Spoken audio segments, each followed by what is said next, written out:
Jane Austen's novel Northanger Abbey was initially written from 1797 to 1798. It was sold to a publisher in 1803 as Susan. Although it was advertised, it never went on sale. In 1815, Austen renamed it Catherine and prepared to publish it. But in March 1817, she sent a letter to her niece saying she had set it aside. 2 months later, Jane Austen died. The book was published by her brother Henry as part of a 4-volume set along with Persuasion, which Jane Austen had entitled The Elliots. Catherine Morland, the heroine and central character of the novel, is introduced by the narrator. Catherine is a fan of novels, especially Gothic novels. She's clearly outlined as being ordinary, neither exceptional in beauty nor intellect. Her family is further ordinary, and there are no great difficulties placed upon her. The expected traits of a heroine are brought forth and dismissed, other than the need for a hero. Nonetheless, Catherine is invited by the neighbors, a childless, wealthy couple, the Allens, to join them in Bath. Readers will learn soon that her limited social experience in society has rendered Catherine somewhat oblivious, but she almost always believes the best of people. Once they're suitably outfitted, the three set off for Bath, where they will remain for 6 weeks. When they arrive in Bath, Mrs. Allen laments their lack of a great acquaintance. The initial social outings are not terribly exciting. The one exception is the brief arrival of Henry Tilney, a clergyman whom Catherine meets and instantly finds fascinating.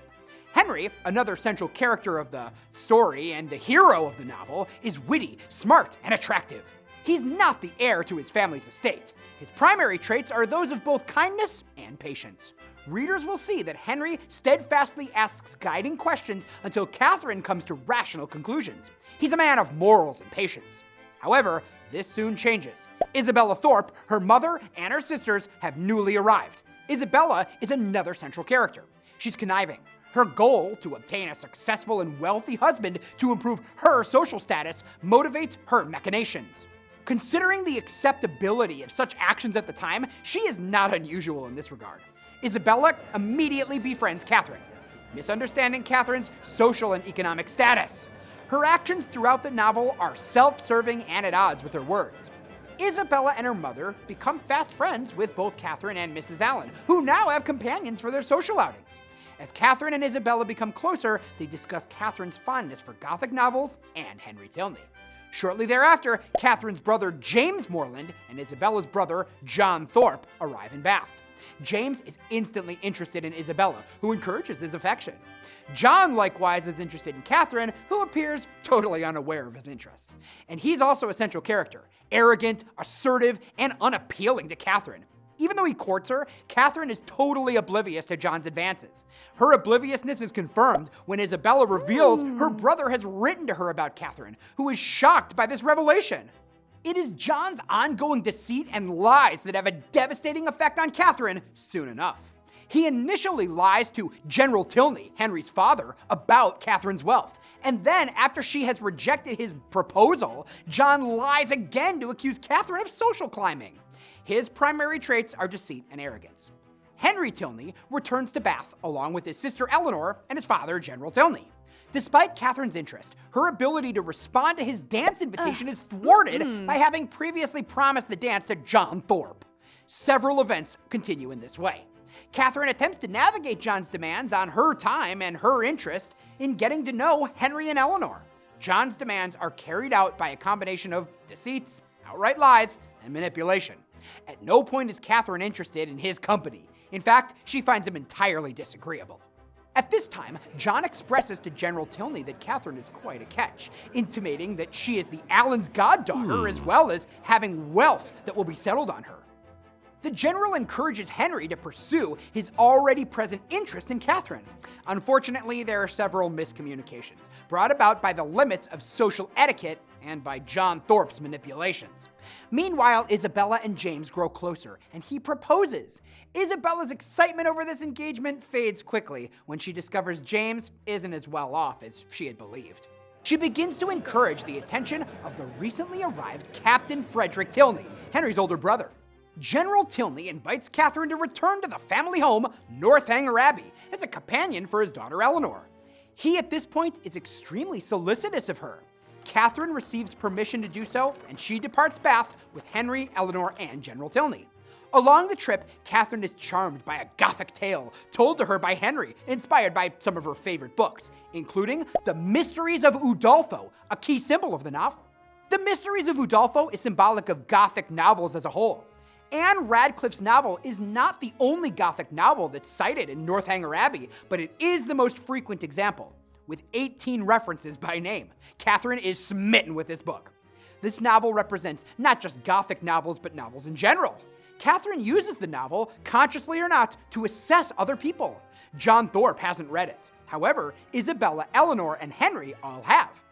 When Catherine arrives at Northanger Abbey, this tale, her own reading, and the setting cause her to first imagine hidden secrets in her room and then conclude, with no substantial evidence, that General Tilney murdered his wife. The general doesn't learn this, but Henry does and gently chastises her.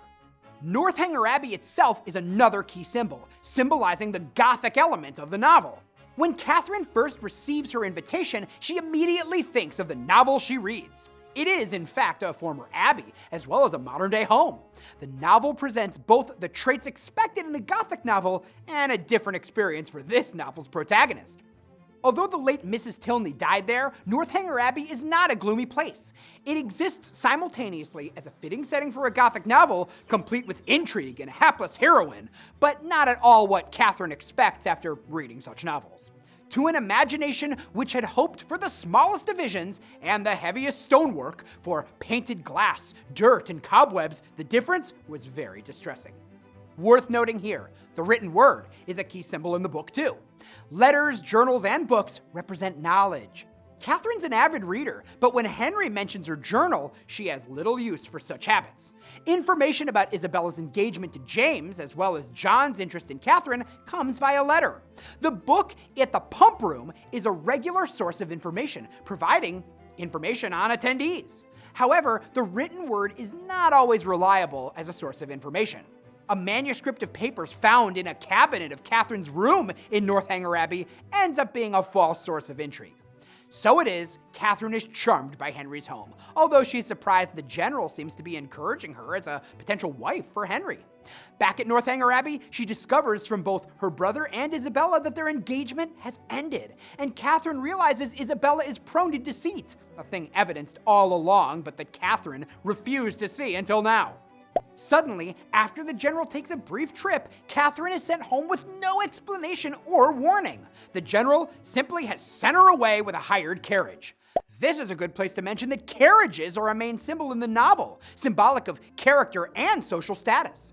John rides with an attitude akin to his boastful personality. He uses the traits of it, as well as his buying the carriage, to express that he's successful and bold. Henry handles his carriage calmly and steadily, again reflecting his persona. The general keeps carriages that reveal his wealth.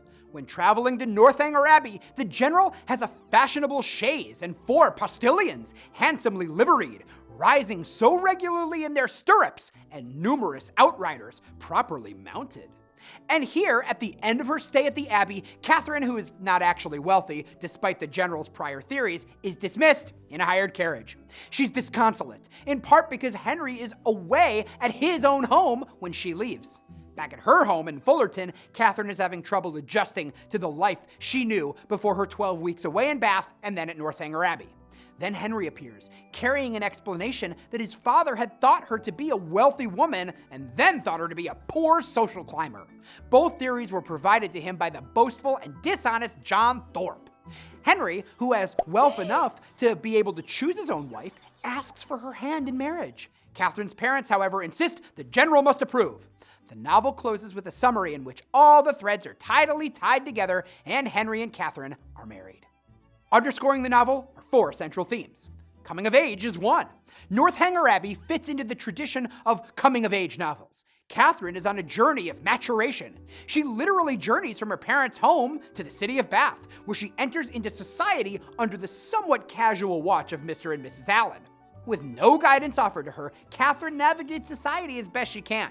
Her physical journeys, especially to Northanger Abbey, coincide with a growing awareness of other characters' flaws and foibles, as well as her own, and she develops as a person.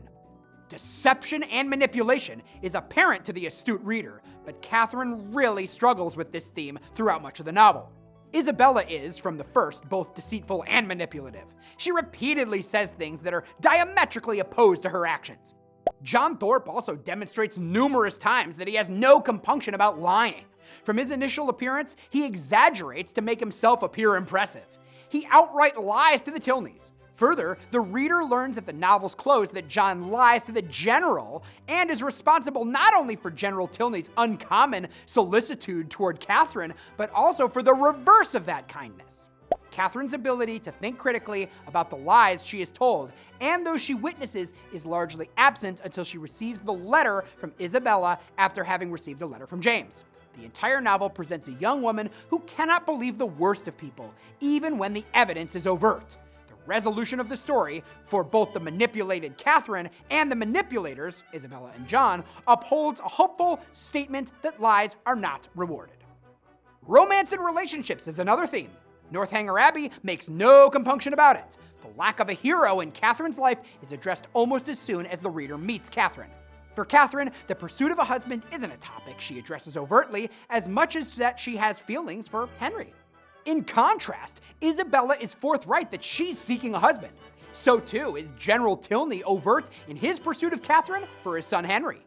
The acquisition of a good match may seem crass to a modern reader, but the business of marriage was both business and emotion.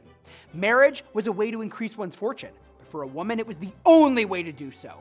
Even in that case, a woman's ability to pursue such things was limited. As Henry notes in talking to Catherine, a man asks, a woman's choice is only to accept or refuse. Modern readers think of relationships in the context of affection. This was not the primary focus in the 18th century English world of Northanger Abbey. Northanger Abbey remains an endearing testament to the romantic comedy, satire, especially of Gothic novels, and to Jane Austen's profound literary talents.